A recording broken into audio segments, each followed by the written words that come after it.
దేవుడి చిత్తాన్ని తాను చేశాడు. So I'm happy. యాక్చువల్గా మనం ప్రార్థన చేసినందుకు దేవుడు మంచి రిజల్టే ఇచ్చాడు. దాన్ని బట్టి సంతోషిస్తూ ఉన్నాను. ఎనీవే, దేవుడు ఈ 5 సంవత్సరాల్లో ఎన్నో మార్పులు, ఎంతోమంది జీవితాల్లో నూతనత్వాన్ని దేవుడు తీసుకురాబోతున్నాడు. అందుకు దేవునికి మహిమ కలుగును గాక. హల్లెలూయా. మంచిదండి. ఒక చిన్న వాక్యం చదువుకొని మనం వాక్యంలోకి వెళ్దాం. కీర్తన గ్రంథము 18వ అధ్యాయము 33వ వచనం. కీర్తనలు 18:33. ఆయన నా కాళ్ళు జింక కాలవలే చేయుచున్నాడు, ఎత్తైన స్థలముల మీద నన్ను నిలుపుచున్నాడు. అదేవిధంగా హబక్కూకు గ్రంథంలో నుంచి 3:19 ఒకసారి చూద్దాం. హబక్కూకు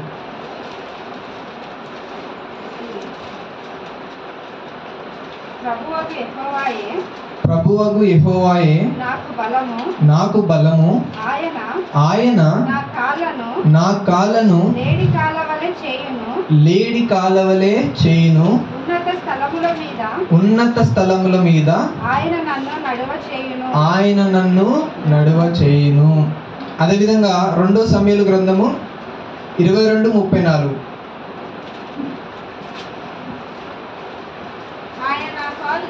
ఆయన నా కాళ్ళు జింక కాలవలే చేయును, ఎత్తైన స్థలముల మీద నన్ను నిలుపును. అందరూ కూడా తల వంచినట్లయితే చిన్న ప్రార్థన చేసుకొని మనం ముందుకు వెళ్దాం. మహాపరిశుద్ధుడా, ప్రేమగల తండ్రి, నీకు స్తోత్రం చెల్లిస్తున్నాను. మన ఇంతవరకు ప్రభా నువ్వు జరిగించిన ఆరాధన బట్టి నీకు వందనాలు చెల్లిస్తున్నాం. ఈ సమయంలో ప్రభా తండ్రి యేసయ్య, ఈ యొక్క లేఖనాలు చదవడానికి నీవు కృప చూపించారు. ఈ యొక్క లేఖనాలు మేము ధ్యానిస్తుండగా దాంట్లో ఉన్న మర్మములను ప్రభా మా అందరికి బయలుపరచమని, మా అందరితో మాట్లాడి మా జీవితాల్లో ఆయా తండ్రి అవసరమైన వర్తమానాన్ని అనుగ్రహించమని ప్రార్థన చేస్తున్నాము. నీ ఆత్మ సహాయాన్ని నీ దాసుడికి అనుగ్రహించి సరైన సమయంలో సరైన పదములను ఆయా అనుగ్రహించమని వేడుకుంటూ నా ప్రభువును రక్షకుడు అయిన యేసుక్రీస్తు నామంలో ప్రార్థిస్తున్నాను తండ్రి, ఆమేన్. సో ఎత్తైన కొండ జనరల్గా దేనికి సూచిస్తుందంటే ఉన్నతమైన ఆశయాలు, ఉన్నతమైన గోల్స్. ప్రతి ఒక్క జీవితంలో ప్రతి ఒక్కరి జీవితంలో కొన్ని టార్గెట్స్ ఉంటాయి. కొన్ని రీచ్ కావాలని ఆశపడతా ఉంటారు, కొన్ని అచీవ్ చేయాలని ఆశపడతా ఉంటారు. ఇక్కడ ఎంతోమంది విద్యార్థులు ఇక్కడికి వచ్చి ఉన్నారు. ఎందుకు వచ్చారు? టైంపాస్ చేయడానికి కదా కాదు కదా. సో మీకంటూ ఒక గోల్స్ ఉన్నాయి, కొన్ని అచీవ్మెంట్స్ చేయడానికి కష్టపడుతున్నారు, చదువుతున్నారు. మీ ప్రయాస మీరు పడుతున్నారు. తల్లిదండ్రులకు దూరంగా ఉండి కొంతమంది హాస్టల్స్లో చదువుతున్నారు. ఎందుకంటే వాళ్ళ మైండ్లో ఒక టార్గెట్ ఉంది, నేను రీచ్ కావాలి, నా జీవితంలో ఇది అచీవ్ చేయాలి అనే ఒక డ్రీమ్తో వచ్చారు. సో ప్రతి ఒక్కరు అదే డ్రీమ్తో ఉంటారు. దావీదు కూడా గొర్రెలు కాసుకున్నప్పుడు తనకు ఒక డ్రీమ్ ఉందన్నమాట. తాను ఎక్కడ పుట్టాడండి? దావీదు పట్టణం అని దేన్ని అంటారు? యెరూషలేమా? యేసు ప్రభు ఎక్కడ పుట్టాడో దావీదు అక్కడే పుట్టాడు. ఎక్కడ పుట్టాడు? బెత్లెహేమ్. ఓకే, బెత్లెహేమ్లో దావీదు పుట్టాడు. యాక్చువల్గా బెత్లెహేమ్ని దావీదు పట్టణం అంటారు అనమాట. సో అక్కడ ఆయన గొర్రెలు కాచుకునేటప్పుడు యెరూషలేమును చూసేవాడు అనమాట. యెరూషలేము కొండ ప్రాంతం, చాలా ఎత్తైన స్థలంలో ఉండే అది నగరం. అది అయితే ఆయన గొర్రెలు కాచుకున్నప్పుడు ఆ కొండను చూసినప్పుడు ఒక రోజు నేను దానిపైకి నేను ఎక్కాలి, లేకపోతే అక్కడ నేను ఉండాలి అని తన మైండ్లో ఉండేదన్నమాట. అది చూసుకున్నప్పుడు అనుకునేవాడు, నా కాళ్ళను లేడి కాళ్ళ వలె చేసి ఎత్తైన స్థలంలో నన్ను నిలబెట్టు అని ఒక చిన్న ప్రార్థన చేశాడనమాట. ఆ టైంలో ఏమని ప్రార్థన చేశాడు? నా కాళ్ళను లేడి కాళ్ళ వలె చేసి ఎత్తైన స్థలములో నన్ను నిలబెట్టు అని చెప్పేసి ప్రార్థన చేస్తూ ఉన్నాడు. ఆ ప్రార్థన ఒకానొక దినం ఏమైంది? నిజమైంది. డైరెక్ట్ ఆ సింహాసనం మీద యెరూషలేములోనే తన యొక్క సింహాసనం వేసుకుని కూర్చున్నాడు. సో ఆ ప్రార్థన వృధాగా పోలేదు. మనం చేసే ప్రార్థన కూడా వృధాగా పోదు. అది మనస్ఫూర్తిగా చేసినట్లయితే ఖచ్చితంగా దేవుడు ఆ ప్రార్థనకి ఏం చేస్తాడని ఒకరోజు జవాబిస్తాడు. అయితే ఈ ప్రార్థనలో నాకు నా మైండ్ ఒక దాని మీద ఫోకస్ అయిపోయింది అనమాట. ఏంటిది? నా కాళ్ళను లేడి కాలవలే చేయి, జింక కాలవలే చేయి అని చెప్పేసి అంటా ఉన్నాడు. ఎన్ని వచనాలు చూసాం? దాదాపుగా 3 వచనాలలో అదే ఉంది. హబక్కూకు గ్రంథంలో ఒక దగ్గర అదే ఉంది, సమూయేలు గ్రంథంలో అలాగే ఉంది, కీర్తనలో కూడా అలాగే ఉన్నది. ఏంటి అసలు నా కాళ్ళను లేడి కాళ్ళగా చేయమని చెప్పడానికి గల అర్థం ఏంది? What is the meaning in it? యాక్చువల్గా ఒక్కసారి రాస్తేనే అది ఎంతో లోతైన మర్మం ఉంటుంది అందులో. అలాంటిది 3 సార్లు రాయించాడు దాన్ని. 3 చోట్ల జింక కాళ్ళలాగా చేయి, జింక కాళ్ళలాగా చేయి, లేకపోతే లేడీ కాళ్ళలాగా చేయి అని చెప్పేసి ఆ ప్రార్థన చేస్తూ ఉంటున్నారు. ఏంటి అసలు జింక కాళ్ళలో ఉన్న ప్రత్యేకత ఏంటిది? అది ఏంటిది? దాంట్లో ఉన్న స్పెషాలిటీ ఏంటిది?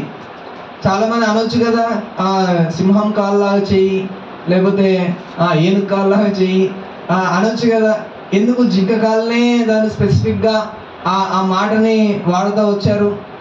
ఏం స్పెషాలిటీ ఉంది జింక కాళ్ళలో అని ఆలోచిస్తున్నప్పుడు, దానికోసం కొంచెం ఆలోచించి దానికోసం కొంచెం రీసెర్చ్ చేస్తున్నప్పుడు కొన్ని విషయాలు తెలిసాయన్నమాట. సో అవి మీ అందరితో పంచుకోవాలని ఆశపడతా ఉన్నాను. జింక కాళ్ళలో ఉన్న స్పెషాలిటీ ఏంటిది అని గమనిస్తూ ఉన్నప్పుడు ఒక 5 విషయాలు నాకు తెలిసాయన్నమాట. సో అవి మీతో పంచుకోవాలని నేను ఆశపడతా ఉన్నాను. ఏంటిదంటే జింక కాళ్ళు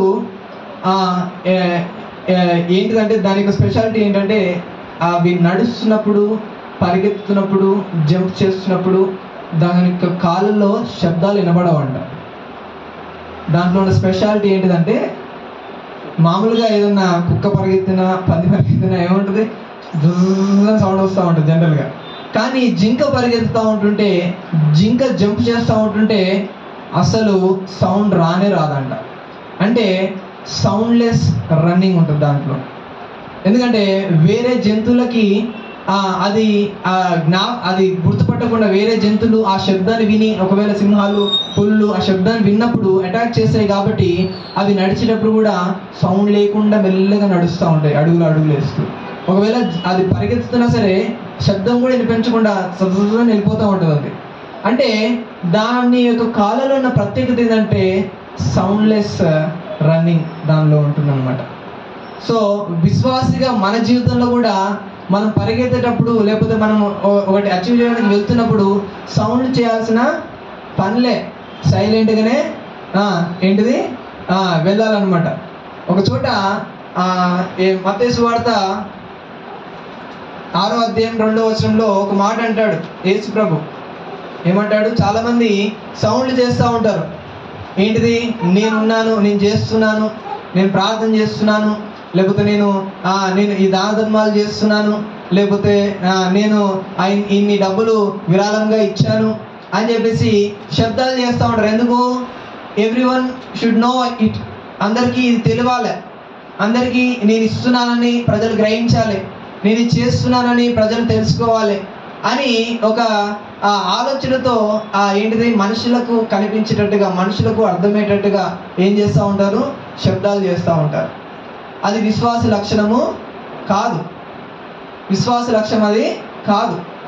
జింక ఏ విధంగా అయితే అది పరిగెత్తుతుంది, ఎంతో ఫాస్ట్గా పరిగెత్తుతుంది, స్టిల్ సౌండ్లెస్గా ఉంటుంది. అలాగే నువ్వు పరిగెత్తవచ్చు, మంచి కార్యాలు చేస్తుండవచ్చు, నువ్వు మంచి పనులు చేస్తుండవచ్చు, అయినా సరే నీ యొక్క జీవితం ఎలా ఉండాలి అంటే మనుషులకి కనిపించే విధంగా, మనుషులు ముందు ఏంటిది డమ్మంలో ఆడే విధంగా ఉండకూడదు. మత్తయి సువార్తలో కూడా అదే అంటాడు. ఏమంటాడండి? చదవండి 6:2లో. కావున నీవు ధర్మము చేయనప్పుడు మనుషుల వలన ఘనత నొందవలనని వేషధారులు చేసినట్లుగా మీరు చేయొద్దు అని చెప్పేసి అంటూ ఉంటాడు. వేషధారులు చేస్తారు, ఫోటోలు తీసుకుంటారు, వీడియోలు తీసుకుంటారు, వాట్సాప్లో, ఫేస్బుక్లో, ట్విట్టర్లలో పోస్ట్ చేస్తూ ఉంటారు. ఎందుకు? ఇదిగో నేను చేశాను, నేను చూడండి నన్ను అని చెప్పేసి చేస్తూ ఉంటారు. కొంతమంది పోజులు ఇస్తూ ఉంటారు, చీపులు పట్టుకొని స్వచ్ఛ భారత్ అని చెప్పేసి ఊడుస్తున్నట్టుగా చీపులు పట్టుకొని ఇట్లా అంటారు. ఆ ఫోటో తీయగానే అక్కడ పడేస్తారు. ఇక కథం, ఇక అయిపోయింది అప్పటికే. ఇక తీసుకుపోయి ఆ ట్విట్టర్లో పెట్టగానే వామ్మో మా నాయకుడు చేశాడు అని చెప్పేసి అందరూ సంకలు గుర్తుకుంటూ ఉంటారు. ఇక కానీ అది ఏంటిదా, ఏం చేస్తున్నారు వాళ్ళు? జస్ట్ వాళ్ళ జీవితంలో వాళ్ళు ఏం చేస్తున్నారు? సౌండ్ చేస్తూ ఉన్నారు బయటికి, సంథింగ్ ఐఎమ్ డూయింగ్, నేనేదో చేస్తున్నాను అని ప్రజలు కనిపించడానికి ఏం చేస్తూ ఉంటారండి? చేస్తూ ఉన్నారు. కొంతమంది ఈ రోజుల్లో దాన ధర్మాలు చేస్తున్నామని క్రిస్టియన్స్ కూడా చాలామంది ఇక చేస్తూ ఉంటారు, పంచిపెడతా ఉంటారు. ప్యాకెట్లు పంచిపెడుతున్నప్పుడు ఫోటోలు టికెట్ అని ఫోటోలు తీస్తారు, కథం గ్రూప్లలో పెట్టేస్తూ ఉంటారు. ఇక ఏదో నేను అలా చేస్తున్నాను అని చెప్పేసి. కొంతమంది ఏంటిది, దేనికోసం ఇవంతా అని అంటే టు గెట్ పబ్లిసిటీ. ప్రజల్లో నేనేదో చేస్తున్నాను, నేనేదో మంచి చేస్తున్నానని ప్రజలకు కనిపించడానికి చేస్తున్న ప్రయత్నాలు ఇవి. ప్రార్థన చేసేటప్పుడు కూడా కొంతమంది అంట ఏం చేస్తారంట, అక్కడ అదే అధ్యాయంలో ఉన్నది,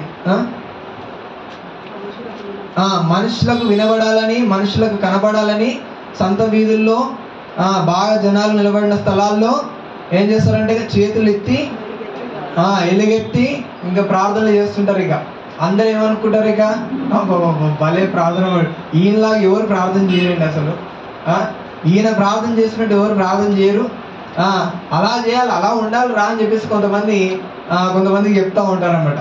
కానీ దేవుడు ఏమంటున్నాడు అంటే, గదిలోకి వెళ్ళి ఆ కిటికీలు దర్వాజులు మూసేసుకొని రహస్యమందున్న నీ దేవునికి ప్రార్థన చేయాలి అని అంటాము. సో అంటే పబ్లిక్గా ప్రార్థన చేయొద్దని అంటే చేయాలి, అది కాదు, నేను దాని కాదనట్లేదు.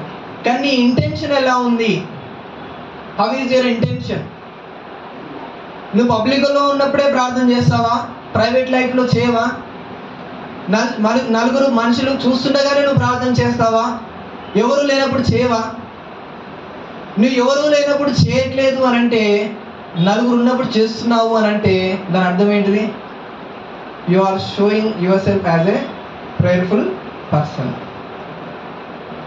నువ్వు రహస్యంగా చెయ్యి, అవకాశం వచ్చినప్పుడు గ్రూప్లో కూడా చెయ్యి, తప్పేం లేదు. బట్ నువ్వు నీ ఇంటెన్షనే మనుషుల ముందు కనిపించాలని ప్రార్థన చేస్తున్నప్పుడు you are not in a right path.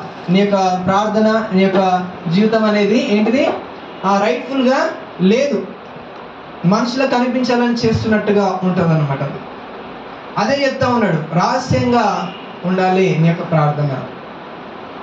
కొంతమంది అర్ధరాత్రి ఎవరింటికి పోయినప్పుడు, రీసెంట్గా ఒక ఆయన ఉన్నాడు, మంచిగా ఇంటి దగ్గర ఉన్నప్పుడు ఏం ప్రార్థన చేయడు సరిగా, అర్ధరాత్రి 3 గంటలకు లేచేసి ప్రభు ఐజయ అని చెప్పేసి గట్టిగా అరుస్తూ ఉన్నాడు. వాళ్ళు ఎవరో ఇంట్లోకి వెళ్ళామండి, పాపం వాళ్ళు అన్యులు అన్నప్పుడు వాళ్ళకి అవన్నీ పడుకునేవాడు. పిల్లలు, పసిపిల్లలు ఉన్నారు, వాళ్ళు పడుకొని ఉంటే ఇక చేతులు ఎత్తేసి గంభీరంగా అరుస్తూ ఉంటే పిల్లలు దెబ్బకి వేసుకుంటున్నారు ఇక భయపడి. దేనికోసం చేస్తున్నావు? అన్యులు వాళ్ళందరూ, నువ్వు సైలెంట్గా చేసుకోవచ్చు కదా, ఎందుకు చేస్తున్నావు? వాళ్ళందరూ వినాలి అని అంటా ఉన్నాడు. వాళ్ళందరూ వింటే నిన్ను చప్పట్లు కొట్టి సన్మానం చేసి పులదాన్ని లేస్తారా? నీకు తిట్టుకుంటారు, ఈయనెక్కడ బాబు పొద్దున చప్పుతున్నాడు అని చెప్పేసి. మీ ఇంట్లో చేసుకోవచ్చు, బట్ వేరే వాళ్ళ ఇంటికి వెళ్ళినప్పుడు అలాంటి పద్ధతులు వాడితే వాళ్ళకి ఇబ్బంది కలుగుతుంది కదా. సో అలాంటివి చేయడము మంచిది కాదు. నీ భక్తి అయినా సరే, నీ మంచి క్రియలైనా సరే మ్యాక్సిమం ఎలా ఉండాలంటే సీక్రెట్గా ఉండాలి, మనుషులకు కనిపించకూడదు. అసలు దేవుడికి నీకు ఉండేటట్టుగా జాగ్రత్త పడాలి. హల్లెలూయా, హల్లెలూయా. అది ఒరిజినాలిటీ, అది రియాలిటీ. అందుకే అంటున్నాడు ఈ 3 విషయాల గురించి దేవుడు అదే చెప్తా ఉన్నాడు ఈ మత్తయి అధ్యాయంలో. ఏంటిది? ఉపవాసం ఉన్నప్పుడు, ప్రార్థన చేసినప్పుడు, దాన ధర్మాలు చేసేటప్పుడు ఎలా ఉండాలి? సీక్రెట్గా ఉండాలి, సైలెంట్గా చేసుకుంటూ వెళ్ళిపోవాలి. డమ్మములు, బూరలు ఊదకూడదు, మనుషులు కనిపించాలని చేయకూడదు అని చెప్పేసి భక్తుడు దేవుడు చెప్తా ఉన్నాడు, యేసు ప్రభు చెప్తా ఉన్నాడు. సో మన యొక్క ఎదుగుదల కూడా మనుషులకు వినిపించేటట్టుగా ఉండాల్సిన అవసరం లేదు, సైలెంట్గానే ఎదగాలి. సైలెంట్గానే, ఎవరు కనిపించకుండానే ఏట్రా వీడు ఎలా ఎదిగాడు ఇంత పైకి అని చెప్పేసి మనుషులు సడన్గా ఒక స్థాయికి వెళ్ళినప్పుడు ఆశ్చర్యపోవాలి. ఏమీ లేనప్పుడే మనము ఎగిరెగిరి పడుతూ ఉన్నాం అనుకో మనుషుల ముందు, అసలు చివరికి వచ్చేసరికి మళ్ళీ అదే పరిస్థితిలో ఉన్నాం అనుకో, ఈడేంటారు బాబు వీడంతా మనుషుల ముందు కోల్పోవడం తప్ప ఏం లేదు అని చెప్పేసి అనుకుంటూ ఉంటారు. కానీ ఎదిగే వాళ్ళు ఇప్పుడు కూడా ఏం చేస్తారంటే సైలెంట్గానే ఎదుగుతూ ఉంటారు. మనుషులు కనిపించారు అసలు సరే ఎక్కువగా వాళ్ళు చేసే పనులు ఏం చేస్తున్నాడు, ఇంత పైకి పోయాడు, సడన్గా ఇలా ఎదిగాడు, ఇలాగా గొప్పవాడు అయిపోయాడు అని చెప్పేసి మనుషులు రీసెర్చ్ చేయాల్సి వస్తుంది. కొంతమంది జీవితాలను చూస్తూ ఉంటాడు, కొంతమంది కనుక్కోవాల్సి వస్తుంది, ఏం చేసి ఇంత పైకి వచ్చాడు, ఎలా ఎదిగాడు అని చెప్పేసి మనుషులు ఆశ్చర్యపోయి దాని గురించి కనుక్కోవాల్సి వస్తూ ఉంది. అంటే కనిపించకుండా సైలెంట్గానే ఎదగాలి. హల్లెలూయా. ఒక చెట్టు ఎదిగేటప్పుడు కూడా సౌండ్ ఏం చేయదు అది, but still it is growing. Hallelujah. అదేవిధంగా మనం కూడా ఎదిగేటప్పుడు ఎదగాలన్నప్పుడు ఒకటి గొప్ప స్థానానికి మనం రీచ్ అవ్వాలనుకున్నప్పుడు, ఒక టార్గెట్ని రీచ్ అవ్వాలనుకున్నప్పుడు మనం మెల్లిగానే సైలెంట్గానే దాన్ని ఎక్కుతూ పైకి వెళ్ళాలి. మనుషులకి హడావిడిగా మనం ఏం చేయాల్సిన అవసరం లేదు. అలా చేసినప్పుడు పడిపోయే అవకాశం ఉంది చాలాసార్లు. అది రీచ్ కాకుండా చాలామంది మధ్యలోనే బోల్తా పడిపోయిన పరిస్థితులు కూడా చాలామంది జీవితాల్లో ఉన్నాయి. సైలెంట్గా ఎదిగిన వాళ్ళే రీచ్ అయ్యారు చాలామంది. 90% ఆఫ్ ద పీపుల్ వాళ్ళు సైలెంట్గానే రీచ్ అయ్యారు అక్కడ. సో మన జీవితాల్లో కూడా జింక కాలవలే అని దావీదు ప్రార్థన చేస్తున్నాడు అని అంటే అవి వెళ్తున్నట్టు కూడా మనుషులకి వినిపించకుండా వెళ్ళిపోతూ ఉంటాయి. అవి వేరే జంతువులకి వినిపించకుండా దాని అడుగులు ఉంటా ఉంటాయి. సో మనం కూడా ఒకటి రీచ్ అవుతున్నప్పుడు మనుషులకి వినిపించకుండా, మనుషులకు కనిపించకుండా మనం ఎక్కెళ్ళిపోవాలి. హల్లెలూయా. మనుషులకి కనిపించాలని వినిపించాలని మనం ఏం చేయాల్సిన పని లేదు, అలా చేయకూడదు కూడా. సో జింక కాలవలే నా కాళ్ళను చెయ్యి అని అంటున్నాడు. అంటే అర్థం ఏంటంటే అవి ఏ విధంగా అయితే ఎవరికి సంబంధం లేకుండా తన లైఫ్ తను సైలెంట్గా లీడ్ చేస్తుందో, నేను రీచ్ అవ్వాల్సిన గోల్స్ కూడా సైలెంట్గా రీచ్ అవ్వడానికి నాకు కూడా అట్లాంటి కాళ్ళని ఇవ్వు అని చెప్పేసి ప్రార్థన చేస్తూ ఉన్నాడు. హల్లెలూయా. రెండోదిగా చూద్దాం. రెండోదిగా ఏంటిదంటే ఇది శబ్దం చేయదు. అడుగులు వేస్తున్నప్పుడు, పరిగెత్తుతున్నప్పుడు, ఎగురుతున్నప్పుడు శబ్దాలు చేయదు. రెండోదిగా అది దాని యొక్క హూప్స్ అంటారు. హూప్స్ అంటే కాళ్ళ కింద ఏంటి అవి హూప్స్, డెక్కలు కదా, రైట్. ఆ డెక్కలు ఉంటాయి, 2 డెక్కలు ఉంటాయి. అయితే ఆ డెక్కలు ఎలా ఉంటాయంటే షార్ప్గా ఉంటాయంట. దాని యొక్క ముందు చాలా షార్ప్గా ఉంటాయి, రెండోది చాలా స్ట్రాంగ్గా ఉంటాయి. అవి ఏదైనా శత్రువు సపోజ్ ఏదైనా సింహము పూలో చిరుతపులో వచ్చినప్పుడు పరిగెత్తుతున్నప్పుడు దానికి తెలియకుండా అది మెల్లిమెల్లిగా వచ్చి అటాక్ చేయడానికి పరిగెత్తున్నప్పుడు వెనకాతలో అవి కూడా వస్తూ ఉంటాయి. కొన్నిసార్లు ఏం చేశాయంటే దాని యొక్క 2 కాళ్ళతో ఒకటి జాడిచి తంతాయి అనమాట. జాడి తనగానే దాని తలకాయ ఒకవేళ తగిలిందే అనుకో, కొంతసేపు ఇక దిమ్మ తిరిగిపోయి ఎక్కడున్నాను అన్నట్టుగా ఉంటాయి అన్నమాట. అంటే అంత స్ట్రాంగ్గా ఉంటాయి అనమాట దాని యొక్క హూప్స్ అనేవి. దాని యొక్క డెక్కలు అంత బలంగా ఉంటాయి, అంత స్ట్రాంగ్గా ఉంటాయి. శత్రువు ఒకవేళ నక్కలు అలాంటివి వచ్చినప్పుడు వెంటనే తన కాళ్ళని జాడిచి తన్నేస్తాయి, వెనక నుంచి ఇట్లా తనేసరికి అంత బలంగా ఉంటాయంటే దవడ తగిలింది అనుకో ఇక కొద్దిసేపు అక్కడే కూర్చుంటాయి అనమాట అవి ఎటు కదలకుండా.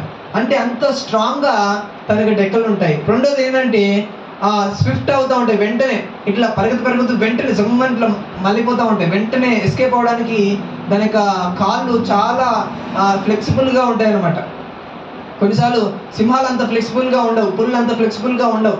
కానీ జింకలు పరిగెత్తులు జమ్మని తిరిగేస్తూ ఉంటాయి. ఒక ఫ్రాక్షన్ ఆఫ్ సెకండ్స్లో ఈ డైరెక్షన్లో వెళ్తున్నాయి, జమ్మని తిరిగేస్తూ ఉంటాయి. అంటే మన యొక్క అటాక్ చేసే జంతువుల్ని కన్ఫ్యూజ్ చేస్తూ ఉంటాయి అన్నమాట దాని యొక్క కాళ్ళతోటి. అటాక్ దానిపైనకి డేంజర్ వచ్చినప్పుడు, సిచ్యువేషన్ వచ్చినప్పుడు అవి ఫ్లిప్ అవుతూ ఉంటాయి, అటు వెంటనే ఫ్లిప్ అయిపోతూ ఉంటాయి. ఎంత క్షణాలు ఫ్లిప్ అవుతూ ఉంటాయి అంటే దాని యొక్క కాళ్ళు అంత సహకరిస్తాయి అన్నమాట. దాని యొక్క డేంజర్ నుండి ఎస్కేప్ అవ్వడానికి దాని కాళ్ళు అంత సహాయం చేస్తూ ఉంటాయి.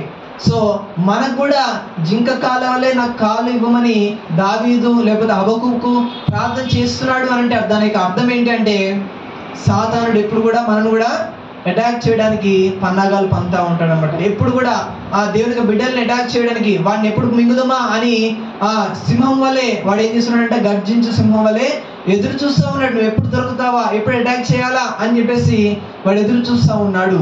అప్పుడు లేడి కాలులాగా నీ కాలు ఉన్నప్పుడు ఎస్కేప్ అవుతావు వాడి యొక్క ఉచ్చులో నుంచి. హల్లెలూయా. వాడు అటాక్ చేస్తున్నప్పుడు వెంటనే స్విఫ్ట్ అయిపోతావు, వెంటనే ఫ్లిప్ అయిపోతూ ఉంటావు, వెంటనే తిరిగిపోతూ ఉంటావు. ఆ డేంజర్ జోన్ నుంచి నువ్వు తప్పించుకోవడానికి లేడి కాలు నీకు కావాలి. హల్లెలూయా. కొంతమందికి అర్థమే కాదు, ఎడిపోతున్నాను కూడా తెలియదు, చక్కగా పోయి ఏంటిది వాడి ఒళ్ళలోనే కూర్చుంటారు, వారి ఒళ్ళలోనే కూర్చుంటారు, సాతాను ఒళ్ళలోనే.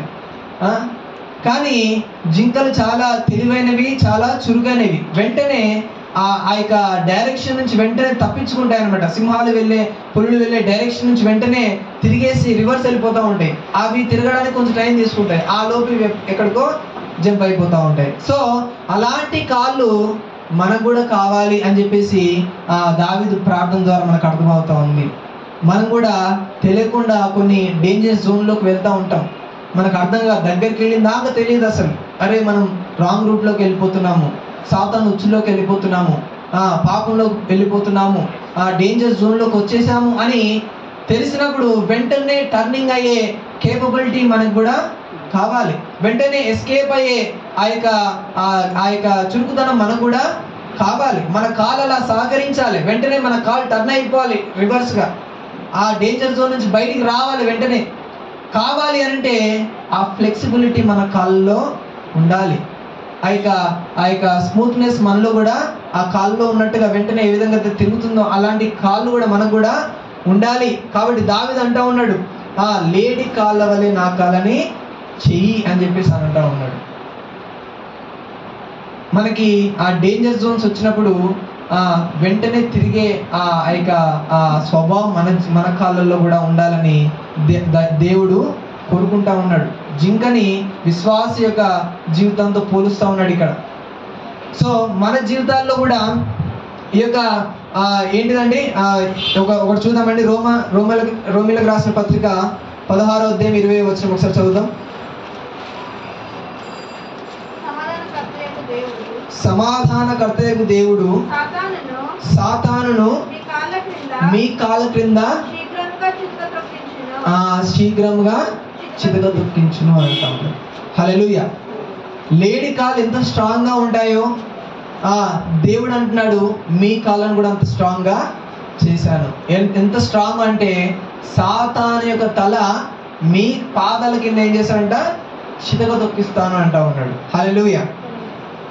God already given that strength to our feet. Already మన పాదాలకి ఆ బలాన్ని ఇచ్చేసాడు. అందుకని అంటున్నాడు, శీఘ్రముగా నీ పాదముల కింద చితక తొక్కిస్తున్నాను అని చెప్పేసి అంటా ఉన్నాడు. అంటే తొక్కే బలము, శక్తి నీ దగ్గర ఆల్రెడీ ఉన్నది, కానీ అది నీకు తెలియాలా నీ దగ్గర ఆ శక్తి ఉన్నది అని చెప్పేసి. సాతాన్ని తొక్కే శక్తి నీ దగ్గర ఉన్నదని నీకు తెలియాలి ఫస్ట్. చాలా మందికి తెలియదు నీ దగ్గర ఆ శక్తి ఉన్నదని, దేవుడు ఆ శక్తి మనకి ఇచ్చాడని, సాతాను ఓడించగలిగిన బలం మన దగ్గర ఉన్నదని ఎవరికి తెలియదండి? విశ్వాసం చాలా మందికి తెలీదు. సాతానుడు మోసపరుస్తూ ఉంటాడు, నేనే పవర్ఫుల్ మీకంటే, నేనే బలవంతుడు మీకంటే. నిజంగా మనము ఒక బిలీవర్ కాకపోతే మనకంటే బలవంతుడే వాడు, కానీ దేవుని రక్తం చేత కడగబడిన ప్రతి ఒక్క బిడ్డ వాడికంటే బలవంతుడు. హల్లెలూయా. ఎందుకంటే మనలో ఎవరు ఉంటారు? అప్పుడు దేవుడు ఉంటాడు. దేవుడు మనలో ఉన్నప్పుడు మనం దేవుని బలంతో నడుస్తాం కాబట్టి ఇక మనం వాడికంటే బలవంతులము. ఇక్కడ అంటున్నాడు, శీఘ్రంగా నీ పాదముల క్రింద వాడిని ఏం చేస్తాడంట, చితక తొక్కిస్తాను అని చెప్పేసి అంటా ఉన్నాడు. ఎందుకు ఆ మాట అంటున్నంటే, ఒక తండ్రి ఉన్నాడు. ఆ తండ్రి ఏం చేశాడంటే ఒక పాము వచ్చినప్పుడు ఆ పిల్లాడు భయపడతా ఉన్నాడు, కంగారు పడిపోతూ ఉన్నాడు. అయితే ఈ యొక్క తండ్రి ఏం చేశాడంటే ఆల్రెడీ దాని తలని చితకబాడేసి చంపేశాడు. చంపేసిన తర్వాత కూడా దాని యొక్క తోక ఏం చేస్తుందండి, అటు ఇటు ఊగుతూ ఉంటుంది. తన తల చితికిపోయినా సరే ఏం చేస్తుంది, ఆ తోక ఊగుతూనే ఉంటుంది. ఆ పిల్లడు అప్పటికి కూడా ఏం చేస్తూ ఉంటాడు, భయపడుతూనే ఉంటాడు. అమ్మో తోక ఊగుతుంది అని చెప్పేసి భయపడుతూ ఉంటాడు. అయినా సరే తండ్రి ఏం చేస్తాడు, ఏం కాదురా, నువ్వు కొట్టు తీసుకుని కొట్టు అని అంటాడు. ఆడు 2 దెబ్బలు వేస్తాడు. అది ఇక కొద్దిసేపు పెట్టాక ఎట్లాగో చచ్చేపోద్ది. ఇక వాడు ఏమనుకుంటాడు, నేనే చంపేశాను అని చెప్పేసి బాగా సంతోషపడతా ఉంటాడు. అలాగే దేవుడు కూడా ఆల్రెడీ కల్వరి శిలువలో వాడి తలని ఏం చేశాడు, చితక తొక్కేశాడు. ఇంకేం లేదాడ, వాడు తోక ఊపుతా ఉన్నాడు. ఇక ఆ తోకను చూస్తే మనం ఏం చేస్తా ఉన్నాం, ఇక భయపడిపోతా ఉన్నాం, తోకకే భయపడిపోతా ఉన్నాం. దేవుడు అంటున్నాడు, ఆల్రెడీ నేను చితక తొక్కాను, నువ్వు కూడా చితక తొక్కగలవు, నీకు ఇంకేం ప్రమాదం లేదు, ఆ శక్తి నీ దగ్గర ఉన్నది, ఇప్పుడు అది తోక మాత్రమే ఊపుతున్నది అని చెప్పేసి దేవుడు చెప్తా ఉన్నాడు. సో సాతాను కుయుక్తులకి మనం భయపడాల్సిన పని లేదు. వాడిని ఎదిరించే శక్తి మన దగ్గర ఉన్నది, వాడికి లోపడాల్సిన పని లేదు. వాడు శోధించినంత మాత్రాన పిల్లిలాగా కుయ్యగా అనుకుంటే వెళ్ళిపోవాల్సిన పని లేదు. మనకు ఆల్రెడీ శక్తి ఉన్నది, ఆ శోధనని జయించే శక్తి ఇచ్చేశాడు ఆల్రెడీ. హల్లెలూయా. ఆల్రెడీ వారి చితక తొక్కే శక్తిని మన దేవుడు ఇచ్చేశాడు. కాబట్టి వాడికి భయపడాల్సిన పని లేదు, వాడికి కంగారు పడాల్సిన పని లేదు. ఈ రోజుల్లో విశ్వాసులు చూసినట్లయితే పద్దానికి కంగారే, పద్దానికి భయమే. ఎవరో ఊరు వెళ్ళారంట, రీసెంట్గా ఒక విశ్వాసం ఊరు వెళ్ళారంట, వెళ్తా ఉంటుంటే చూసుకోకుండా అలా కొడుకంట ఏదో తొక్కేశాడంట. దారిలో పెడతారు కదండి, అక్కడ పెడతా ఉంటారు కదా, తొక్కేశాడంట. భయపడిపోతుంది, ఇక ఏమైపోతుందో మా వాడికి భయం అయిపోతుంది. మధ్యలో పడుకున్న లేపి నీకేమైనా కళ్ళు వస్తున్నాయా అని చెప్పేసి అంటుందంట. పడుకున్న వాడిని లేపి మరి నీకేమైనా కళ్ళు వస్తున్నాయా, భయం అవుతుందా, నీకేమైనా అవుతుందా అని ఏమో టెన్షన్ పడు. వాడికి ఏం లేదు అసలు, వాడు శుభ్రంగా నిద్రపోతున్నాడు. వాడికి లేని భయం ఏమవరకు వస్తుంది, ఎందుకు ఈ మైండ్లో ఆల్రెడీ ఉంది, ఏదో తొక్కేశాడు, సాతాను పట్టేస్తుందేమో, వాడి జీవితం నాశనం చేస్తుందేమో అని ఏమో టెన్షన్ పడిపోతుంది. వాడికి అసలు ఆ భయమే లేదు, వాడు అసలు ఏం తొక్కిండో కూడా వాడికి కూడా తెలియదు అసలు. అంటే మనుషులుగా ఇంకా నమ్మట్లేదు అనమాట. దేవుడు ఆల్రెడీ మన ప్రతి శోధన పైన, ప్రతి అపవాది క్రియల పైన మనకి బలం ఇచ్చేశాడు, విజయాన్ని ఇచ్చేశాడు అని మనం ఏం చేసలేమండి, నమ్మట్లేదు అని చెప్పేసి అర్థమవుతా ఉంది చాలా మంది.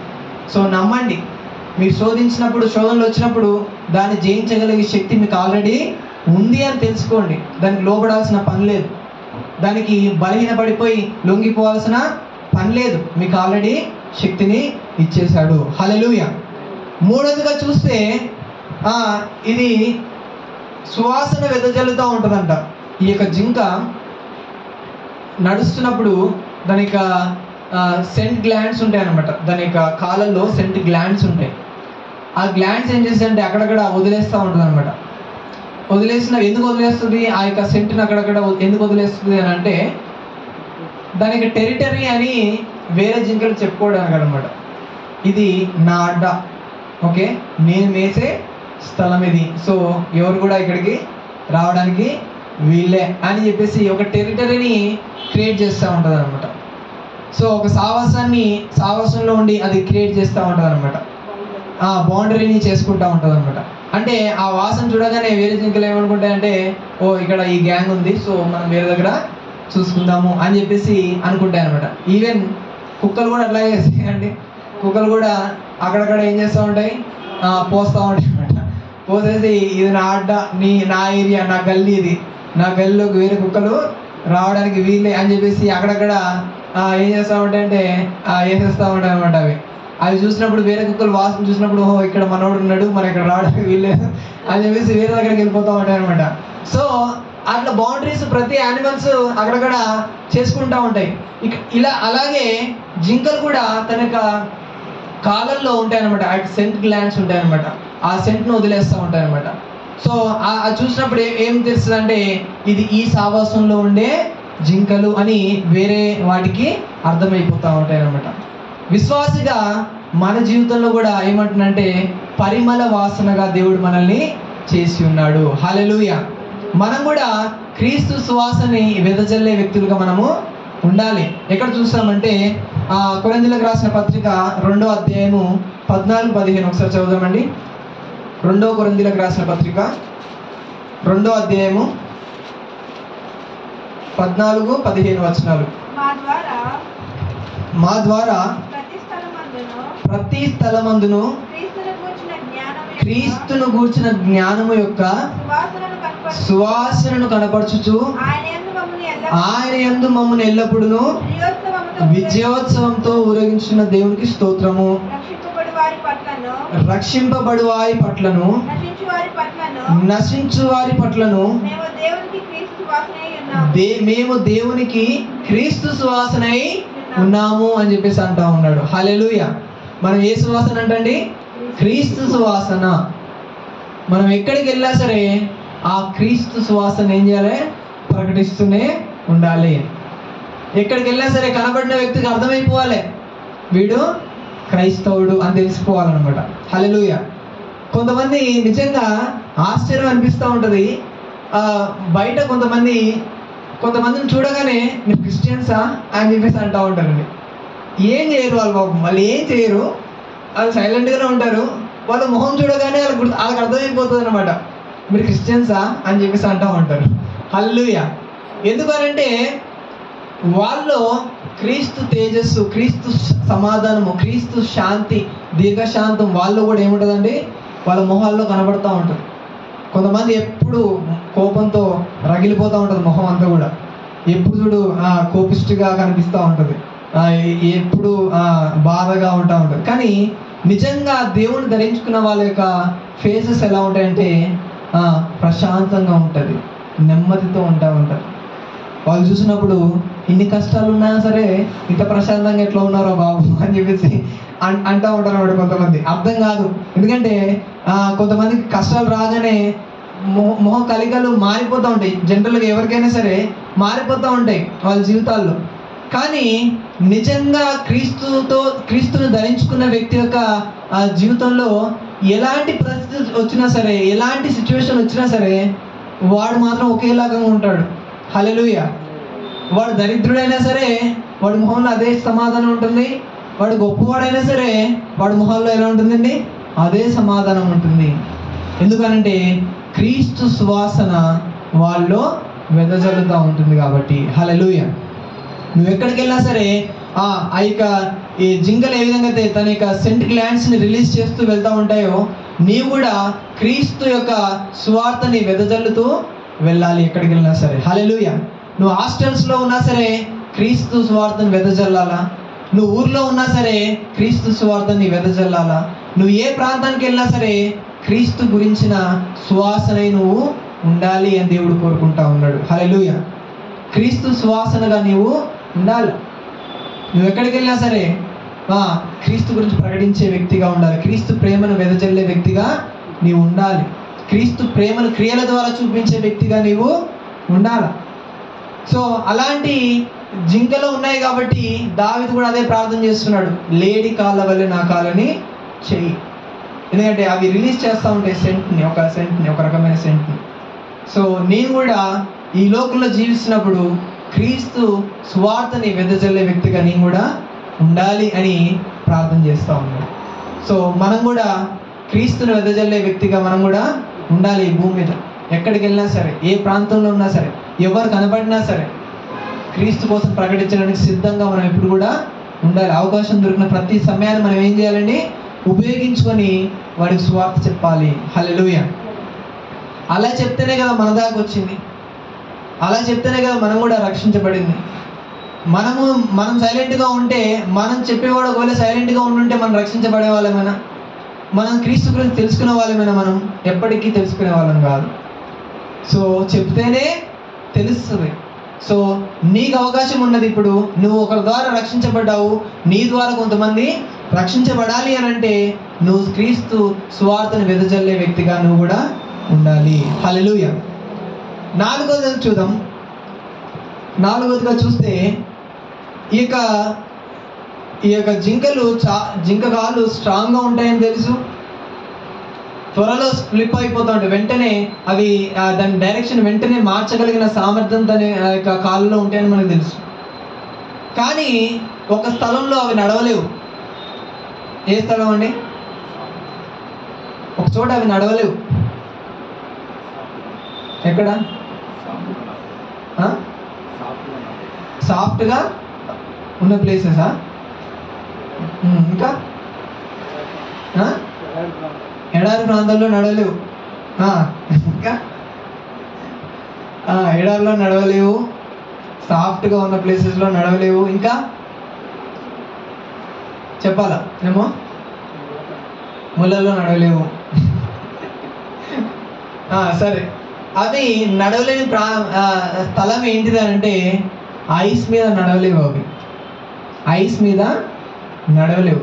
దాని మీద నిలబెట్టారనుకోండి, దాని కాళ్ళు వెంటనే స్కిడ్ అయిపోతూ ఉంటాయి. It cannot stand on icebergs. వేరే ఏ స్మూత్ సర్ఫేస్ మీద అనేది ఉంటుంది, బండల మీద కూడా ఉంటుంది, కానీ ఐస్ మీద మాత్రం అది నిలబడలేదు, జారిపోతూ ఉంటుంది, వెంటనే ఫ్లిప్ అయి కింద పడిపోతూ ఉంటుంది అది. అలాగే విశ్వాసి కూడా ఎలా ఉండాలండి? విశ్వాసి కూడా ప్రార్థన చేయకుండా, వాక్యం చదవకుండా, దేవుడి మాటలు వినకుండా, దేవుని క్రియలు చేయకుండా ఉన్నప్పుడు ఎలా అయిపోతాడు? విశ్వాసి కూడా చల్లారిపోతూ ఉంటాడు, చల్లబడిపోతూ ఉంటాడు. ఎప్పుడైతే ఒక విశ్వాసి రగులుతూ ఉండాలని దేవుని వాక్యం సెలవిస్తూ ఉంది. ఎక్కడ చూసామంటే లేవీయులకు రాసిన పత్రిక 6వ అధ్యాయము 12-13 ఒకసారి చదవండి.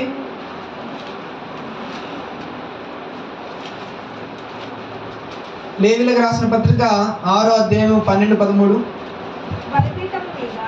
బలిపీఠం మీద అగ్ని మండుచుండవలెను, అది ఆరిపోకూడదు అని చెప్పేసి అంటా ఉన్నాడు. ఇంకో చోట ఎఫెసీయులకు రాసిన పత్రికలో ఒక అంటాడు, నా ఆత్మను చల్లారనీయకుడి అని చెప్పేసి అని అంటా ఉంటాడు. అంటే ఒక విశ్వాసి హృదయం ఎప్పుడు కూడా పరిశుద్ధ ఆత్మ చేత ఎలా ఉండాలి? మండుతూ ఉండాలి. ఎప్పుడు ఆ అగ్ని చేత మండుతూ ఉండాలి. హృదయం అంతా కూడా చల్లారిపోకూడదు, చప్పబడిపోకూడదు, చల్లబడిపోకూడదు.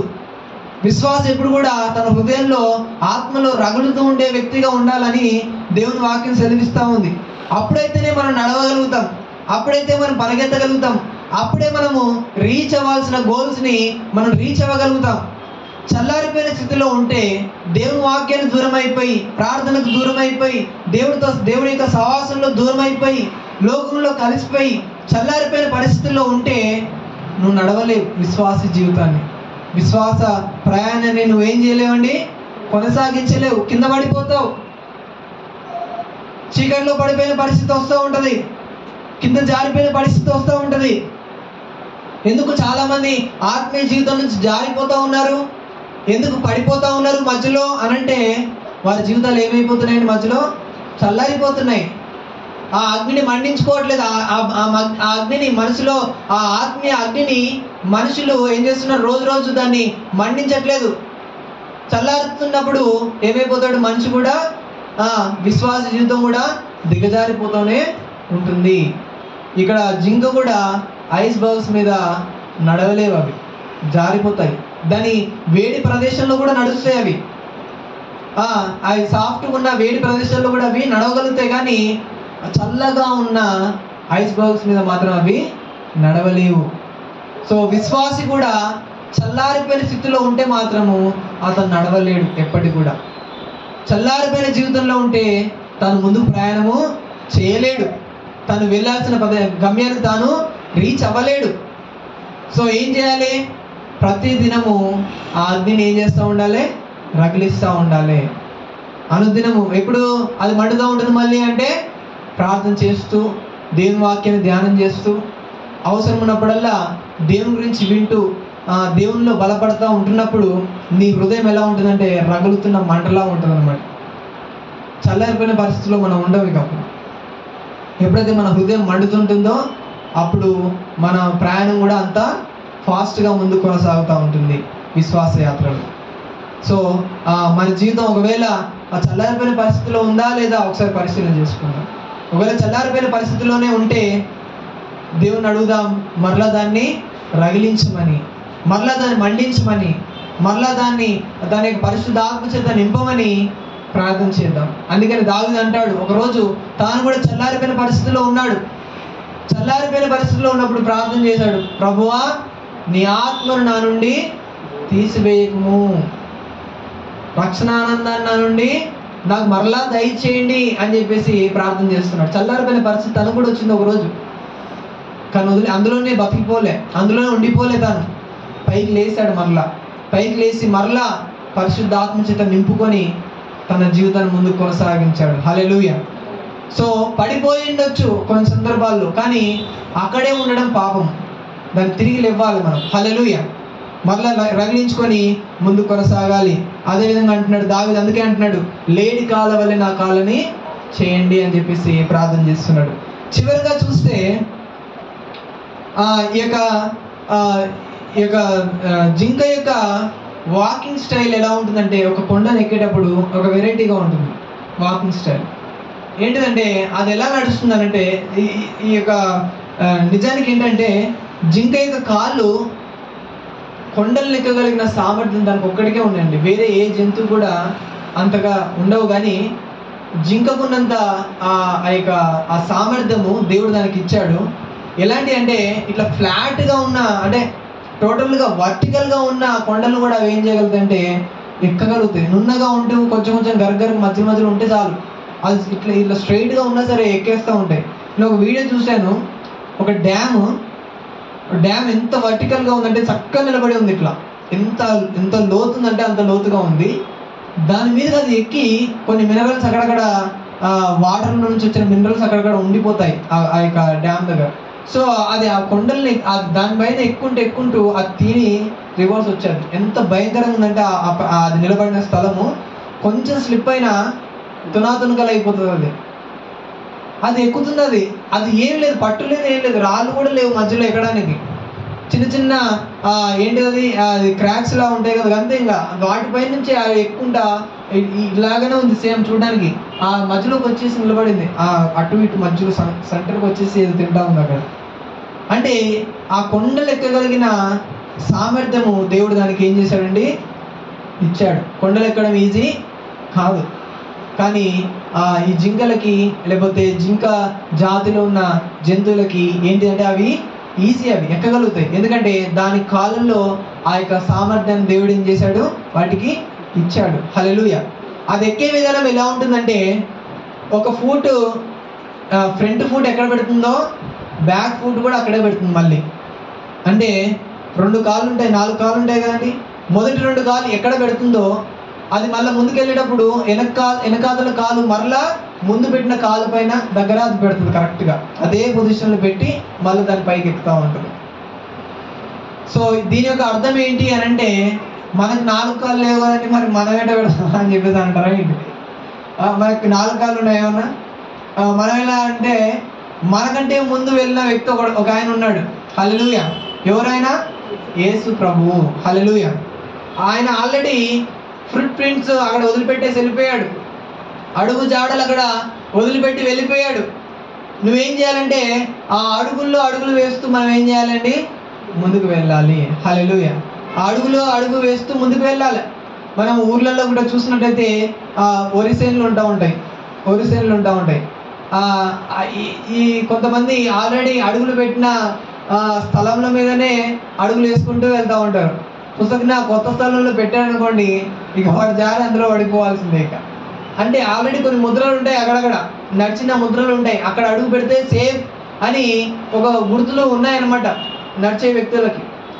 అదేవిధంగా మనకు కూడా కొన్ని గుర్తులు దేవుడు ఇక్కడ వదిలిపెట్టేసి వెళ్ళిపోయాడు. ఈ అడుగులో గుండా వెళ్తేనే నువ్వు సేఫ్గా రీచ్ అవ్వగలుగుతావు. ఈ అడుగులు వేస్తూ వెళ్తేనే నువ్వు వెళ్ళాల్సిన గమ్యానికి నువ్వు రీచ్ అవ్వగలుగుతావు.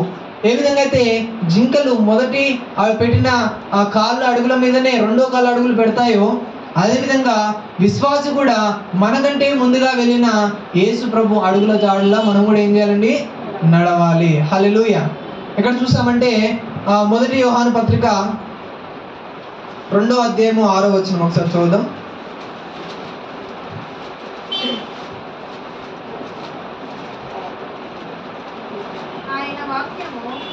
ఆయన వాక్యము ఎవడు గైకొనునో వానిలో దేవుని ప్రేమ నిజముగా పరిపూర్ణమాయను. ఆయన యందు నిలిచిన వాడనని చెప్పుకున్నవాడు ఆయన ఎలాగ నడుచుకొనెనో అలాగే తాను కూడా నడుచుకున్న బద్ధుడై ఉన్నాడు. ఆయన ఎలాగ నడిచాడో అలాగే నడిచేవాడు బద్ధుడై ఉన్నాడంట. ఎవరు? దేవుని యందు నిలుచుకున్నాను, నేను విశ్వాసిని అని చెప్పేసి అనుకునే వ్యక్తి యేసు ప్రభు వేసిన అడుగు జాడల్లో ఏం చేయాలంటే తాను కూడా నడుస్తూ వెళ్ళాలంటే, అప్పుడే వాడు నిజమైన విశ్వాసి అని చెప్పేసి దేవుని వాక్యం చెల్లిస్తూ ఉంది. జింక కాళ్ళలో ఇన్ని ఉన్నాయి అర్థాలు. హల్లెలూయా. అవి కొండలెక్కే స్పెషలిస్ట్. అవి కొండలెక్కడానికి దానికి ఉన్న నైపుణ్యత వేరే ఏ జంతువు కూడా లేదు. అలాంటి నైపుణ్యత నాకు ఇవ్వండి ప్రభువా అని దావీదు ప్రార్థన చేస్తూ ఉన్నాడు. మనం కూడా ఎక్కలేని ఎత్తైన కొండలు ఎక్కేటప్పుడు మనకు భయం అవుతూ ఉంటుంది, కింద పడిపోతే పరిస్థితులు ఏంటి అని. కానీ దేవుడు నిజంగా నీకు జింక కాళ్ళని ఇచ్చినట్టుగా నీకు కాళ్ళని ఇచ్చాడనుకోండి, ఎలాంటి పర్వతాలైనా నువ్వు ఎక్కగలుగుతావు, ఎలాంటి పొజిషన్కైనా నువ్వు రీచ్ అవ్వగలుగుతావు. దావీదు అదే ప్రార్థన చేస్తాడు, నేను ఎక్కలేను, నీవు నన్ను ఎక్కించు, నేను ఎక్కలేని కొండను నీవు ఎక్కించు అని చెప్పేసి అంటా ఉన్నాడు. ఎలా ఎక్కిస్తాడు అంటే ఆ జింకలకు ఇచ్చిన సామర్థ్యము నీకు ఇచ్చినట్లయితే నువ్వు ఎలాంటి ఏడుదొడుకులు అడ్డంగా వచ్చినా సరే, ఎలాంటి డేంజరస్ సిచ్యువేషన్స్ ఆ కొండలు ఎక్కేటప్పుడు నీకు వచ్చినా సరే నువ్వు దాన్ని సస్టైన్ అయ్యి ముందుకి వెళ్ళగలుగుతావు. అలాంటి సామర్థ్యము దేవుడు నీకు ఇవ్వగలుగుతూ ఉంటాడు. సో దావీదు అదే ప్రార్థన చేస్తూ ఉన్నాడు, ఆ లేడి కాళ్ళ వల్లే నా కాళ్ళని చేయండి అని చెప్పేసి అంటా ఉన్నాడు. సో ఇంతవరకు చెప్పుకున్నట్లు ఏమేమి గుర్తున్నాయి చెప్పండి మీకు? జింక కాళ్ళలో ఉన్న స్పెషాలిటీ ఏంటి? సౌండ్ చేయకుండా ఒకటి నడవగలుగుతుంది. రెండోది ఐస్ పైన నడవలేదు. మూడోది వెంటనే ఫ్లిప్ అవ్వగలిగిన దానికి స్కిల్స్ ఉంటాయి దాని దగ్గర, దాని కాళ్ళల్లో. నాలుగోది సువాసనని వెదజల్లుతాయి. ఐదవది కొండ ఎక్కేటప్పుడు ఫ్రంట్ ఫుట్ మీద బ్యాక్ ఫుట్ కూడా పెట్టుకుంటూ ముందుకు వెళ్ళగలుగుతూ ఉంటుంది. దానికి అట్లాంటి సామర్థ్యం దేవుడు ఇచ్చాడు. సో అవన్నీ కూడా జింక కాలులో ఉన్న మర్మాలు. సో అవి కూడా మనకు కూడా ఏం కావాలంటే మన కాలు కూడా దేవుడు అలా చేయమంటున్నాడంటే అర్థం ఏంటి అంటే ఇలాంటి లక్షణాలు మనకు కూడా ఇవ్వమని ప్రార్థన చేస్తున్నట్టు. హల్లెలూయా. సో దావీదు అలాగ ప్రార్థన చేశాడు. ఆయన నిజంగానే జింక ఎక్కినట్టుగానే ఆయన ఎత్తైన స్థలంలో ఆయన ఎక్కి కూర్చున్నాడు. సో మనం కూడా ప్రార్థన చేద్దాం ఈరోజు. దేవా నా కాలం కూడా లేడి కాలం వల్లే చేయండి, నన్ను కూడా ఉన్నతమైన స్థితిలో నన్ను నిలబెట్టండి అని ప్రార్థన చేద్దాం. దేవుడు మీ ప్రార్థన కూడా విని మిమ్మల్ని కూడా ఒకరోజు ఆయన ఉన్నత స్థలంలో నిలబెట్టనే ఉన్నాడు. హల్లెలూయా. అందరూ కూడా తల ఉంచినట్లయితే ప్రార్థన చేసుకుందాం.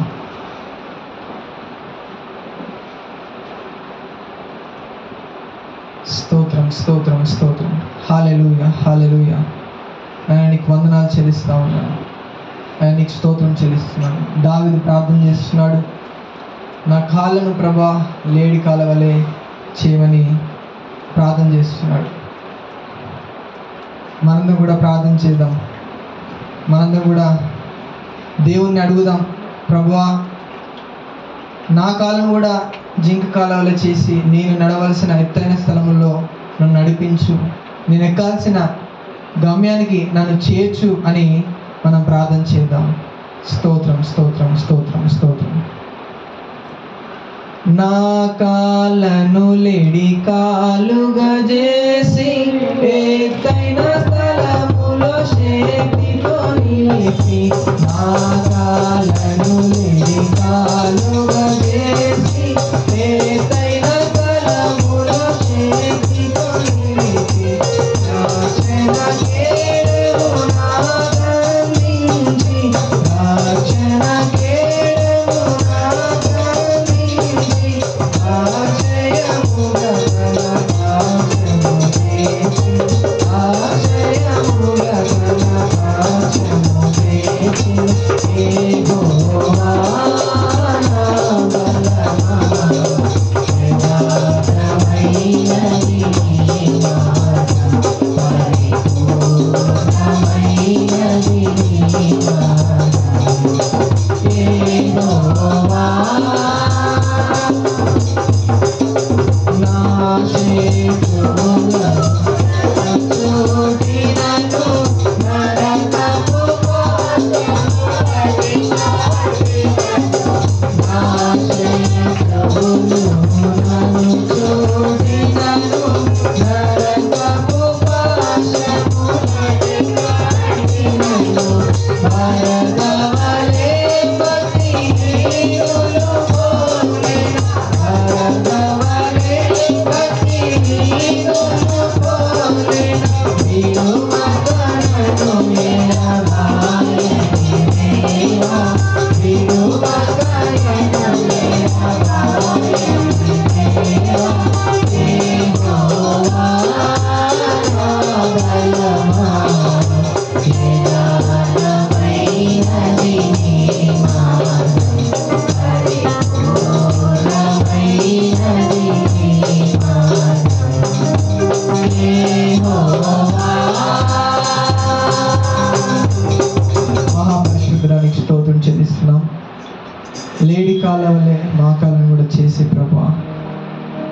ఎత్తైన స్థలంలో మమ్మల్ని నిలబెట్టండి.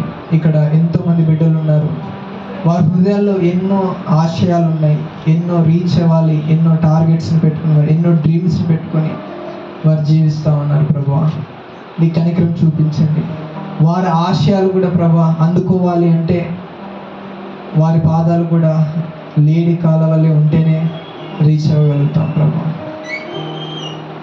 సాతాను యొక్క వ్యక్తుల నుంచి తప్పించుకోవాలి అంటే లేడి కాలవలే చురుకుతనం మాకు కూడా కావాలి. అయ్యా తండ్రి, మేము అయ్యా సైలెంట్గా ఎదగాలి అని అంటే మా పాదాలు లేడి కాలవలే ఉండాలి. మేము నైనా పర్వతాలు ఎక్కాలి అంటే లేడి కాలవలే మా పాదాలు ఉండాలి. నీ కనికరం చూపించు. అట్లాంటి పాదాలని మాకు కూడా అనుగ్రహించి అయ్యా సువాసన వెదజల్లే నీ యొక్క సువార్త అనే సువాసన వెదజల్లే వ్యక్తులుగా మమ్మల్ని కూడా చేసి ప్రభా ఈ లోకంలో మమ్మల్ని జీవింపచేయమని, నీ సాక్షులుగా మమ్మల్ని అయ్యా తండ్రి నడిపింపచేయమని ప్రార్థన చేస్తూ ఉన్నాం. తండ్రి నీకు స్తోత్రం స్తోత్రం స్తోత్రం. హల్లెలూయా. అదేవిధంగా మనం వాళ్ళు